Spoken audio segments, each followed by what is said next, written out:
साहित्य वाचस्पती साहित्यकार आचार्य प्राध्यापक रतनलाल सोलंकर त्यांचा जन्म 1 मे 1939 मध्ये महाराष्ट्रातील अहमदनगर शहरात झाला. 1956 पासून सामाजिक, राजकीय आणि साहित्य क्षेत्रात त्यांनी कार्याचा प्रारंभ केला. त्यावेळी त्यांनी नवप्रबोध हे साप्ताहिक चालवून संयुक्त महाराष्ट्राच्या आंदोलनाचं समर्थन केले. विद्यार्थी प्राध्यापक, प्रबुद्ध पत्रकार, नवप्रबोध, लोकशक्ती, लोकयुग, प्रबुद्ध नायक, शिरोमणी, यशस्वी नाटककार, जनतेशी भेट माझी कृपा, लोककथा, सूर्यावरचा प्रधान, समताधारी वक्ता, कवी, निबंधकार, भाष्यकार, निर्भय कार्यकर्ता, संत साहित्याचा भाष्यकार म्हणून महाराष्ट्राला परिचय. ब्रिटन, फ्रान्स, जर्मनी, अमेरिका या देशात भ्रमण करून तेथील जीवनाविषयी लिहिणारे विश्वरत्न डॉक्टर बाबासाहेब आंबेडकर यांच्या जीवनावर जागतिक स्वरूपात मैत्रीय बुद्ध घोषित करून श्रीलंका, भूतान, नेपाळ या बौद्ध राष्ट्रात त्यांचा कार्यप्रसार केला. जननायक अण्णाभाऊ साठे, विश्वकवी, प्रबुद्ध भारतीय संत कवी, कर्मयोगी वीरराज शेट्टी यांच्यावर ग्रंथ निर्मिती करतो. डॉक्टर बाबासाहेब आंबेडकरांच्या जीवनातील महत्वपूर्ण घटना घडल्या त्या ठिकाणी 14 अशोक स्तंभांचं निर्माण कार्य करणाऱ्या डॉक्टर अशोक शीलवंतांना संपूर्ण सहयोग करा. 10वा अशोक स्तंभ अहमदनगरला उभारण्याचा संकल्प केला आहे. या धर्मचक्र प्रवर्तन त्यांच्या सोनजात या मराठी आत्मकथेच्या 15व्या भागाचं प्रकाशन झालं आहे.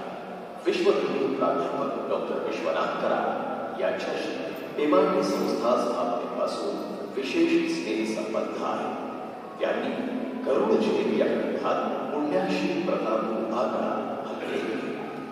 प्राध्यापक डॉक्टर विश्वनाथ कराड यांच्या भगिनी प्रयागराज कराड यांच्या जीवनावर ज्योतीची निजज्योती हा ओवीबद्ध महाकाव्य ग्रंथ लिहिला.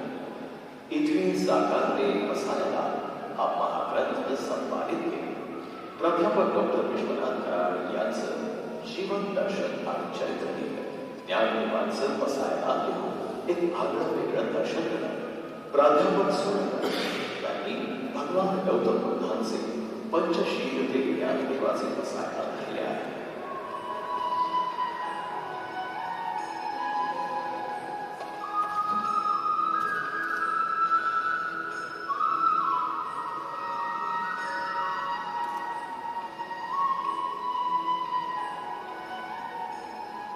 मोको कहाँ ढूंढे बच्चे, मैं तो तेरे पास हूँ.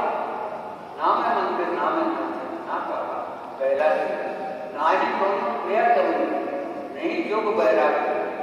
खोजी हो तो तुरंत नहीं मिली, पल भर नहीं करा कर कबीरा वैसा.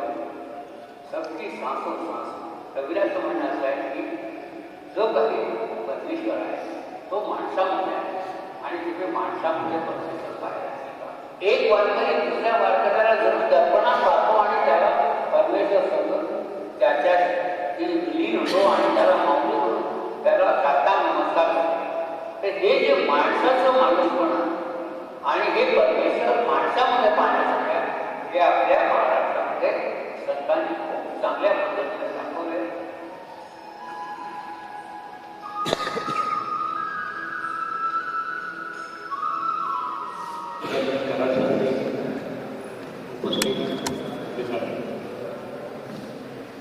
सुरंग सरांच्या स्मृतीला आदरांजली अर्पण करतो. त्यांच्या कुटुंबियांप्रती सहसंवेदना व्यक्त करतो. आता एक छोटी फिल्म आपण बघितली, त्याच्यामध्ये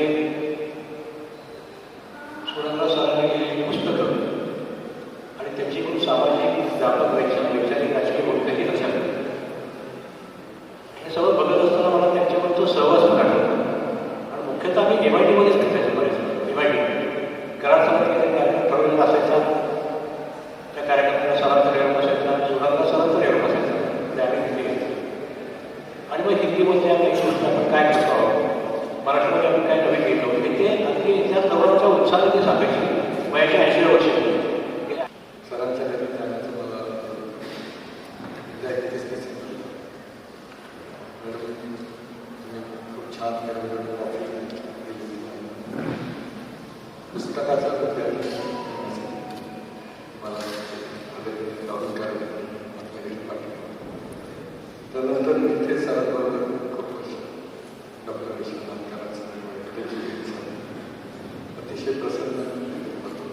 मी लाभवले त्यांच्याबद्दल थोडं वाचत होतं. जन्म मला वाटतं गुजरातमध्ये, कोकण, राजस्थान आणि नंतर वेगवेगळ्या भाषांमध्ये आणि MITचा प्रत्येक कार्यक्रमाला सर्वप्रथम थांबणार सगळ्यांशी प्रेमळ त्यांच्याबरोबर अतिशय मैत्री करून आमच्या आणि त्यांच्या वेळामध्ये खूप अंतर होतं. पण आम्हाला कधी असं वाटलं नाही की आमचा एक मोठा भाऊ आहेच असं आम्हाला त्यांच्याबद्दल वाटतं.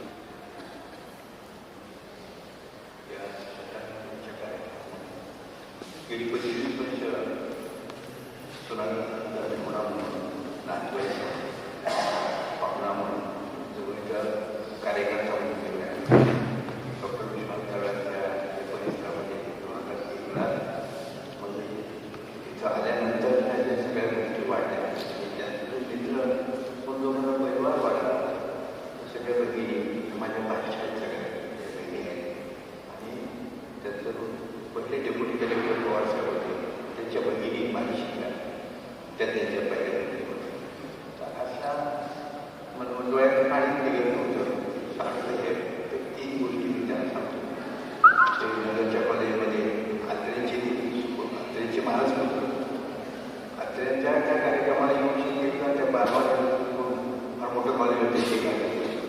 त्या प्राचार्याला वाटतं की असं होऊ शकतं का? येणार म्हणजे गेले ते घरात 2 ठिकाणी उभारले होते.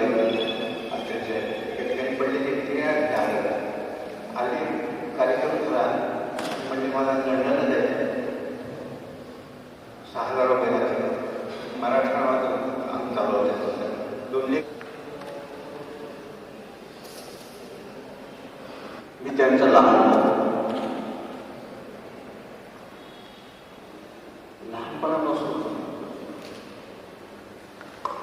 आम्ही एकत्र म्हणजे इतके एकत्र की लोक आमच्या घरात येतात. पुढे पुढे फरक करायचं म्हणजे तो भावात दिसतो. आणि प्रत्येक घटनेमध्ये पुढच्या आयुष्याच्या प्रत्येक याच्यात बऱ्याचशा गोष्टींना मी स्वतः साक्षीदार आहे. त्यांनी जे काही कार्यक्रम केले उतरून दिले त्या उपक्रमाच्या मागे पडद्यामागे मी सुद्धा होतो.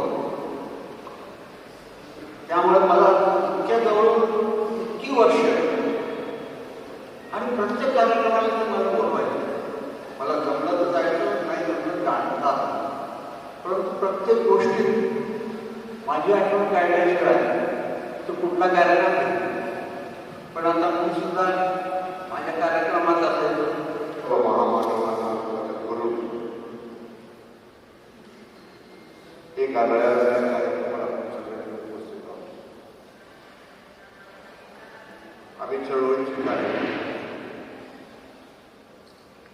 झोपडपट्टी सुरक्षा दलाच्या संघटनेचा मोर्चा आणि आंदोलनाचं केलं की आम्ही आक्रमक असायचो. आणि त्या आक्रमकतेच्या ह्याच्यामध्ये पुण्याच्या कलेक्टर कचेरीच्या तिथे आमचा फार मोठा आंदोलन होतं. आणि त्या आंदोलनाच्या वेळेला सरांची आणि माझी भेट झाली. जेव्हापासून सर आम्हाला भेटले तेव्हापासून त्या झोपडपट्टीच्या कामगारांच्या प्रश्नासाठी एक वेगळी दिशा मिळाली.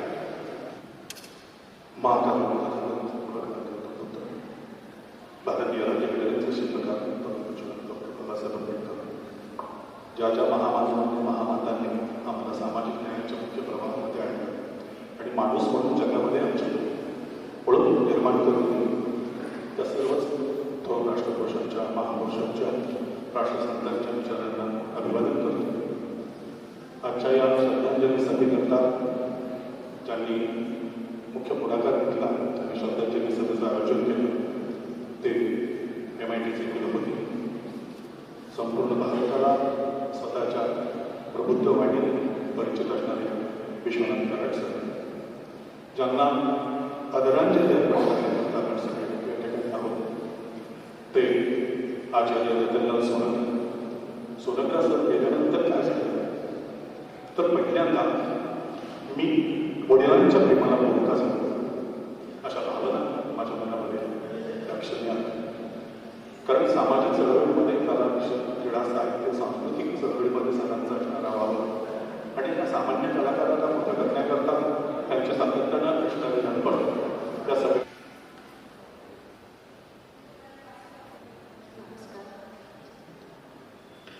आतापर्यंत सगळ्यांनी जे आदरांजली वाहिली ते वाहत असताना डोक्यात असं येत होतं की बाबा इथे नाही आपल्यामध्ये. सगळे आदरांजली वाहत होते, शेवटचे शब्द फक्त वापरत होते की ते आपल्यात नाही. पण मला सारखं असं माहीत कारण की ह्या हॉलमध्ये मी बऱ्याच कार्यक्रमाला उपस्थित राहिले. पण मला असं थोडं वेळ वाटत होतं की त्याचं पुस्तकाचं प्रकाशन झालं आणि आत्ता थोड्या वेळात बाबा होते आणि तेही बोलते. पण सगळे त्यांची स्तुती करत आहेत आणि पुस्तक प्रकाशनाच्या वेळेस पण हेच व्हायचं की सगळेजण त्यांचं भरभरून कौतुक करत होते. तर हा फरकच लक्षात येत होता की आपल्यामध्ये बाबा नाही. आपण म्हणतो की ते विचाराने आपल्या ते आमच्या मनामध्ये आहे. पण कुठेतरी फोटो बघितला आणि त्याला हार घातलेला बघितल्यानंतर मनाला सुचले. पण काय करणार, निसर्ग पुढे आपलं काही सांगत नाही. पण बाबांचं जे काही होतं एक कौटुंबिक आणि आम्ही मुलं म्हणून जे काही आहे ते सांगायचं होतं की बाबांचं पास तर त्यांनी कधीही आम्हाला तो टॅलेंट ठेवला नाही की तुम्ही ह्या समाजात लग्न करा किंवा आपल्या समाजात करा. आणि आज आमचे सगळे भावंड बहिणी जर तुम्ही बघितलं म्हणजे आम्ही 7 जण आहोत.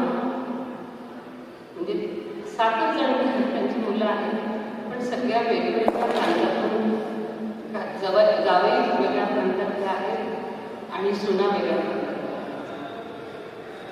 आम्ही ते जगतोय, आम्ही ते सगळ्या गोष्टी त्यांनी सांगितल्याप्रमाणे जगतोय. म्हणून आज आम्ही खूप आनंदी आहोत. सगळे वेल एज्युकेटेड पण कोणाचे विंदे नाही, सगळ्यांच्या मध्ये जाणारे. आणि बाबांनी आम्हाला एक सांगितलं, कधी मनामध्ये नेगेटिव्हिटी येऊ देऊ नका. कितीही आपण मागे पडलो, कितीही त्रास झाला, अगदी डोंगर गोष्ट देतो मी तुमच्या अंगावर, पण हे वाईट झालं, छे आपण मरून गेलं पाहिजे होतं असं कधी बोलू नका. मी इथे बसलोय, तुमच्याकडनं काही चुकी झाली असेल या माझ्याकडे बोला. आणि त्याच्यामुळेच आज आम्ही एवढे कणखर झालोय की आम्हाला हे फक्त आमचे बाबा म्हणून आमचा मित्र होता. ही खूप मोठी गोष्ट आहे. बाबांबद्दल मित्र बोलण्याचा हा शब्द वापरणे खूप मोठी गोष्ट आहे. खरंच रतनलाल सोनग्रा आमच्या मित्रासारखा होता.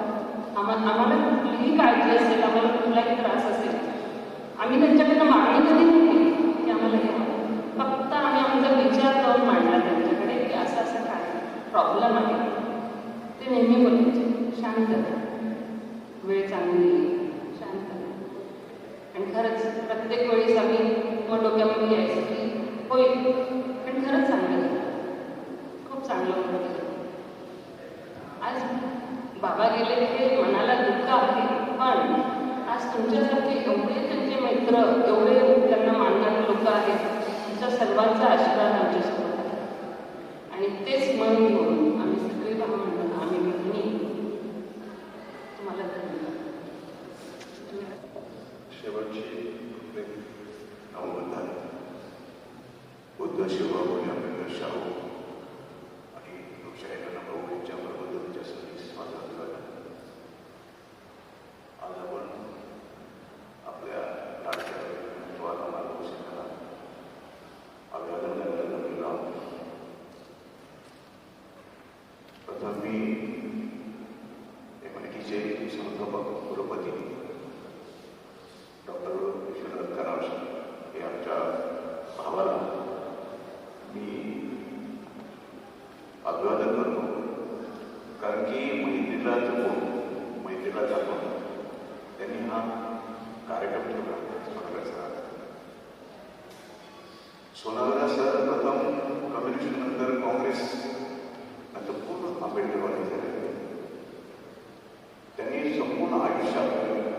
मुलांच्या उत्कर्षासाठी बोलावलं. जेव्हा त्यांना निरोप द्यायचो मी, सगळं सोडून म्हणजे लहान मुलं घरदार सोडून नोकरी सोडून ते यायचे आणि मला त्यावेळेस म्हणायचं तिची थोरली मुलगी आहे, थोरली मुलगी पूर्णपणे संसार सांभाळायची.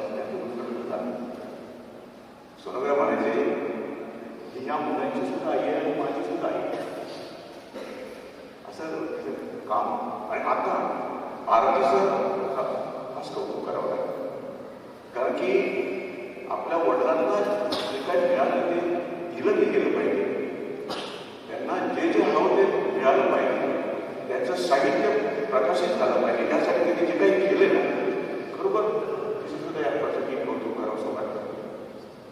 त्यांची पहिली भेट दादासाहेब करून त्यांच्या मार्फत झाली आणि पहिल्या भेटीतच सोनोग्राफ म्हणाले की मला डॉक्टर बाबासाहेब आंबेडकरांवर हिंदी चित्रपट करायचं.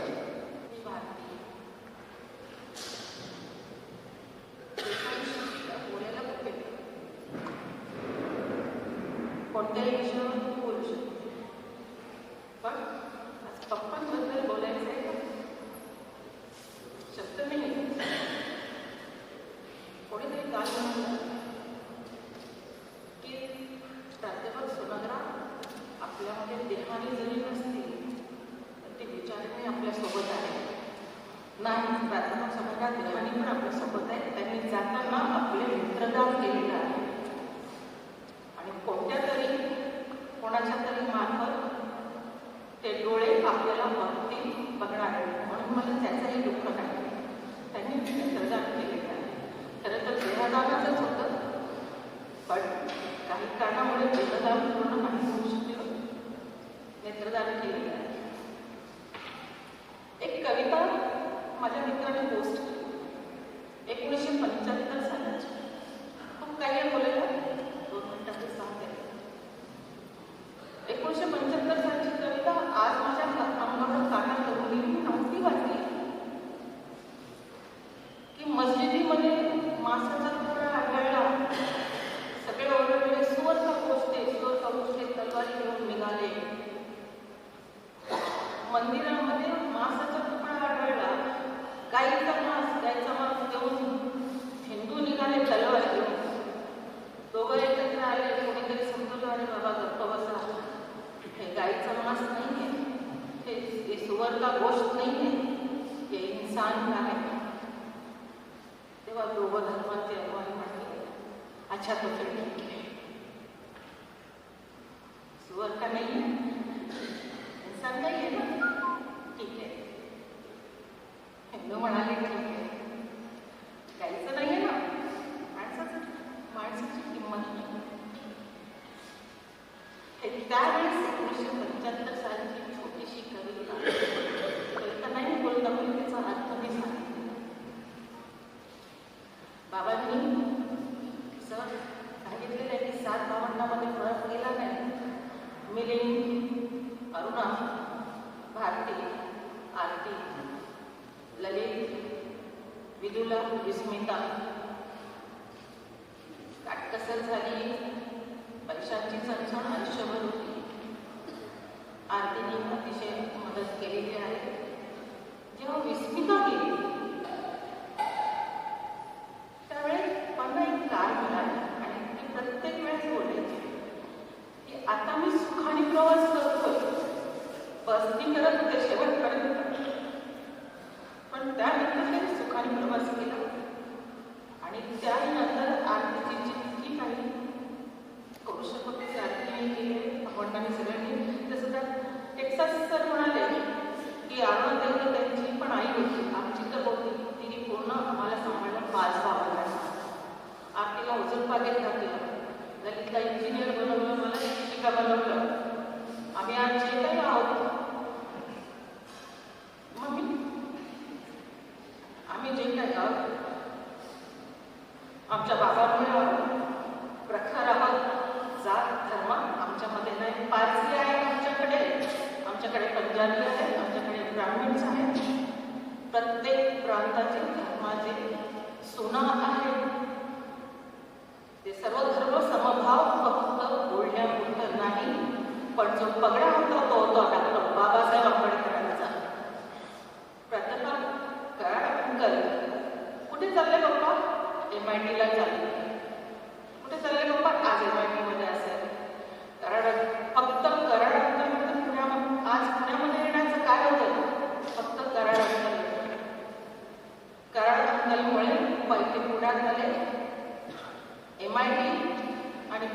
सोनलराव हे एक समीकरण झालेलं आहे.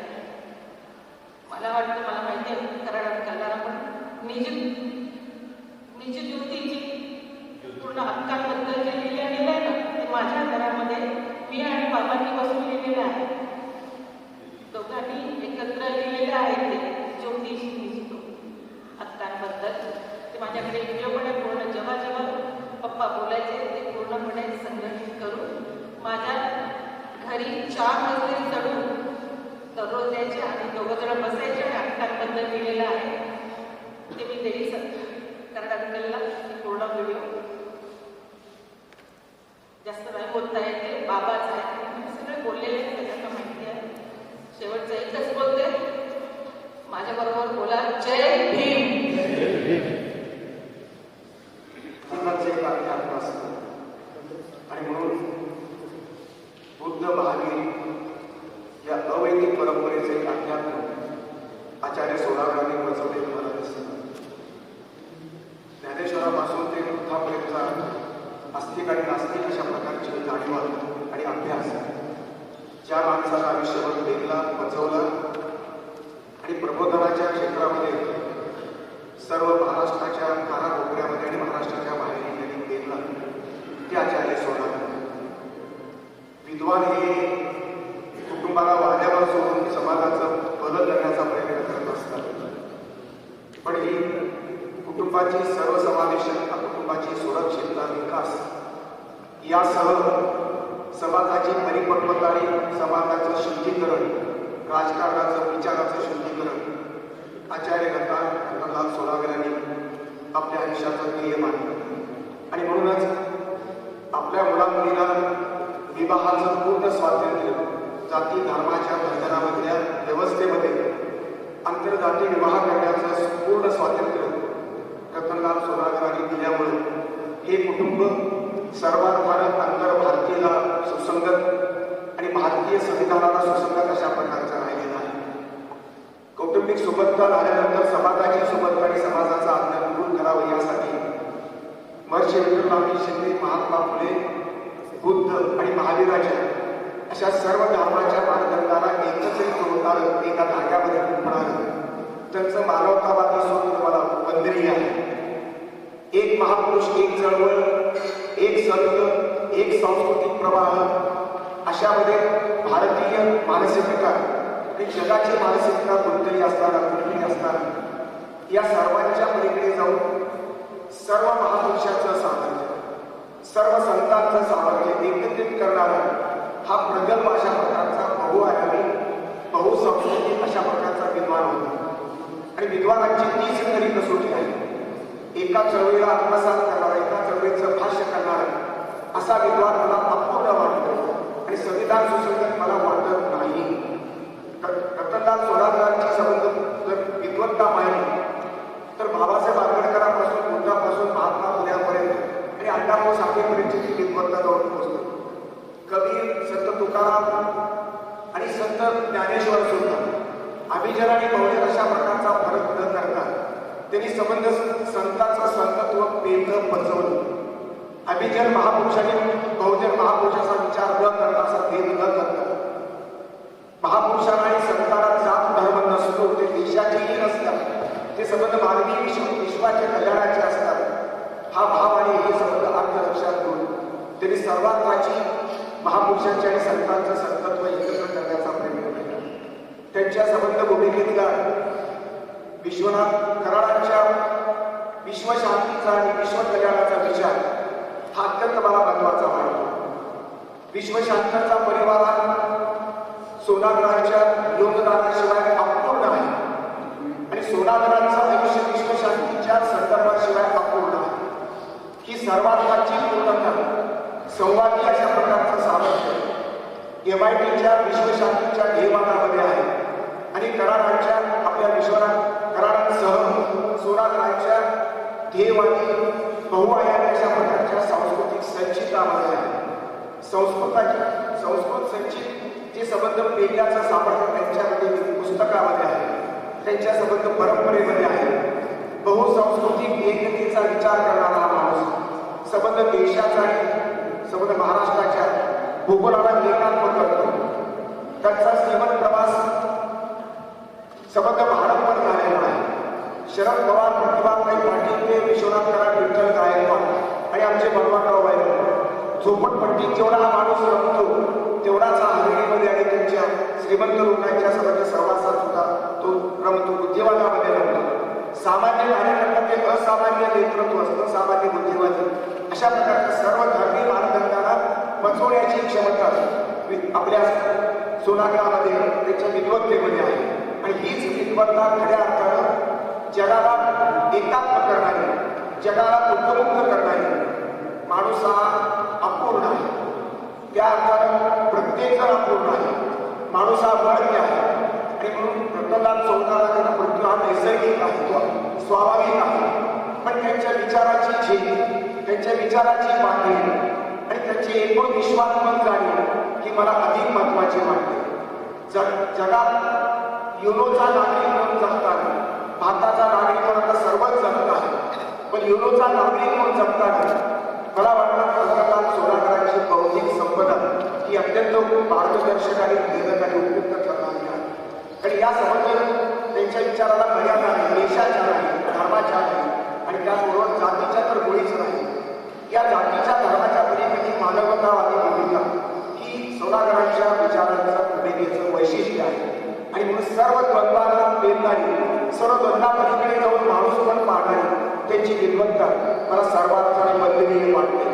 विद्वानांना ते वंदनीय आहेतच, पण सामान्य माणसाच्या दुःखमुक्तीसाठी जे प्रयत्न चळवळी चालू आहे, त्या मार्क्सवादी चळवळी, त्या समर्थ समाजवादी चळवळी, त्या गांधीवादी चळवळी, त्या गोळवलकरवादी चळवळीला सुद्धा एक आदर्श अशा प्रकारचा उजव्या आणि डाव्याला वंदनीय असणारं व्यक्तित्व सोनाग्रांचं आहे. त्यांचा विचार कधीही बनणार नाही, कारण तो विश्वशांतीचा आहे, तो कारण विश्व कल्याणाचा आहे. जो विचार या सभागृहातून, या संबंध MITच्या विश्वशांतीच्या हेवादातून पुढे आलेला आहे आणि विश्वनाथ कराडांचं हे योगदान मला अत्यंत वंदनीय महत्वाचं वाटतं. आणि म्हणून त्यांनी पुढाकार घेतलेल्या या संबंध श्रद्धांजली सभेचं आयोजन करण्यामध्ये मला अत्यंत महत्वाचं वाटतं. सोनाग्राच्या संबंध श्रद्धांजलीमध्ये जो न्याय मिळणार आहे, जो समर्थ आणि सर्वव्यापी सर्वांगीण स्वरूपाचा सर्व सांस्कृतिक प्रवाहाचा न्याय दिला जातो आहे, तो याच भूमिकेतून, याच पवित्र अशा प्रकारच्या ठिकाणी विश्वनाथ कराडांच्या उपस्थितीमध्ये तो दिला जातो आहे. अन्यथा दुसरीकडे एकाकी अशा प्रकारचं व्यक्तिमत्व, एकाकी अशा प्रकारची त्यांची बाजू मांडली जाईल. हे समग्र मानवता पेरणार, समग्र मानवाची मुक्त करणार आणि समग्र मानवाच्या शुद्ध प्रबोधनासाठी समर्पित असताना या विद्वानाला मी माझी भावांजली अर्पण करतो.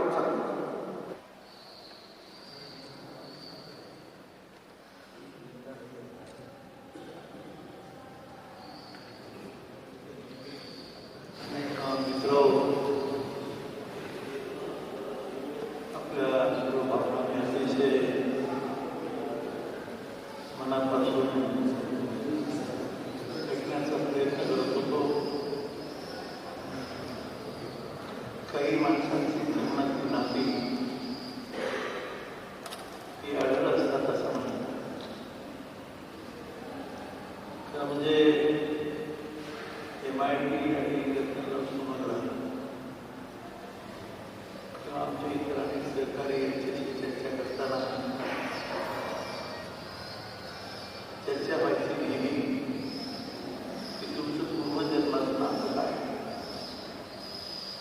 तथागत गौतम बुद्धाचं 26 वर्षापूर्वीचं विधान पंचशील आणि माऊली उपसार असं ते नातं जोडलं जायचं. किंबहुना याचा अर्थ आपण समजून घ्यावा असं माझी विनंती आहे. तर म्हणजे लांबचं पूर्ण उठाव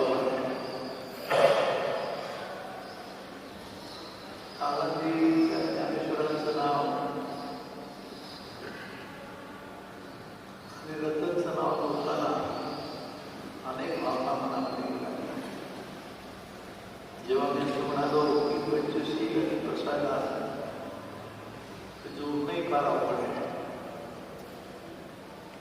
परंतु आता माझ्या समोर अचानक आचार्य रतनलाल सभागृहात सुप्रसिद्ध साहित्यिक नाटककार चिंतक प्रबोध नायक व माजी अध्यक्ष महाराष्ट्र राज्य साहित्य सांस्कृतिक मंडळ यांचा भारतीय साहित्य संस्कृती अलंकार पुरस्कार प्रदान सोहळा आमतो नेमका आजच झाला. आत्ताच आठवण करून देण्यात आली की काय शेतीचा खेळ आहे, काय योग आहे नाही, परंतु तोच दिवस आज 14 आहे आणि या दिवशी त्यांना हा पुरस्कार प्रदान करण्याचं योग म्हणा, काही पूर्वजन्माचं नात्याची आठवण म्हणा, याची मला करून देण्यात आली. कारण मला माहिती नाही माझं गाव रामेश्वरी या गावी माझं गाव काय छोटं आहे, मी गदरवस्तीचं गाव आहे. त्या ठिकाणी कधी काळी जेव्हा आयुर्वेदिक राम मंदिराचा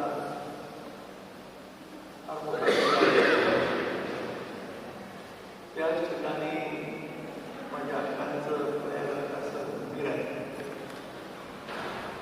आई मला आठवत नाही, पण आईचंही मंदिर आहे आणि त्याच्या शेजारी राम मंदिर, बुद्धविहार आणि मस्जिद, राम रहीम मानवता सेतू आणि शेजारी मानवता तीर्थ अशा 5 वास्तू उभारण्याचं भाग्य मला लाभलं. मी त्या भूमीतून आलो आणि या सर्वांचा संभव करताना मानवता तीर्थाचं एक वेगळं स्वरूप त्या ठिकाणी साकारलं. आम्ही केलं असं आपण म्हणत नाही, पण जेव्हा अशी माणसं जीवनामध्ये भेटतात, तथागत बुद्धाचं बोलत असताना रामेश्वरच्या या दिशेला अतिशय सुंदर आहे गाव, पण त्याच्यापेक्षा सुंदर आहे बुद्धविहार, त्याच्यापेक्षा सुंदर आहे ती मस्जिद आहे आणि नदीला जोडणारा एक पूल बांधलाय, त्याला राम रहीम मानवता सेतू असतो आणि त्याच्या शेजारी नदी आहे. त्या नदीच्या पुढे मानवता सेतू उभा आहे, मानवता मंदिर आहे उभं आहे. काय किती खेळ आहे त्याच्यामध्ये रतनचा हा मोठा योग आहे. त्यांनी स्वतःच्या हाताने माझ्या रामेश्वर गावामध्ये जेव्हा हे सर्व चित्र महात्मा गांधींच्या स्वप्नातील भाग, एकच वाक्य सांगतो, सर बसले पठाण आपलं ओलाचा नाही बाहेर आहे, परंतु आमचे बाकीचे श्लोक मला दिसायचं नव्हतं की त्यांनी त्याचं उद्घाटन केलं होतं. या सर्व आठवणी होण्याचं कारण असं आहे की आचार्य रतनलाल सभागृह हे या एमआयटीच्या एक अविभाज्य भाग म्हणून यांचं नातं जोडलं आणि नको तो मनाला व्यतीत करणारा दिवस आपण आज साजरा करतो आहे. मी